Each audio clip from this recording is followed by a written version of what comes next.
Windows əməliyyat sistemi üçün doğru mülahizələri müəyyən edin. Proqramların qısa yolu ola bilməz. Bu doğru deyil. Proqramların qısa yolu olur. Qısa yol silindikdə fayl da silinir. Bu doğru deyil. Qısa yolun silinməsi faylın silinməsinə gətirib çıxarmır. Faylın tipinə görə axtarışı mümkün deyil. Bu doğru deyil. Tipinə görə axtara bilərəm. Məsələn, adını yazaram ki, anar adlı faylı axtarmaq istəyirəm və tipinə məsəl üçün ulduz qoyuram. Yəni bu bütün tiplərdə olan həmin faylları axtaracaq.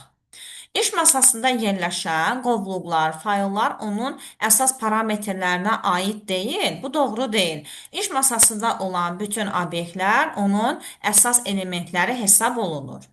Qısa yolun xüsusiyyətlərində faylın tam adı olur. Bəli, bu doğrudur. İş masasında müəyyən bir faylın xüsusiyyətlərinə daxil olduqda, orada həmin faylın tam adını görmək mümkündür. Qısa yol faylın özü deyil, onun ünvanının saxlandığı ayrıca bir fayldır. Bəli, bu fikir doğrudur. Doğru mülahizələri müəyyən etməliyik. Doğru cavab 5 və 6-dır.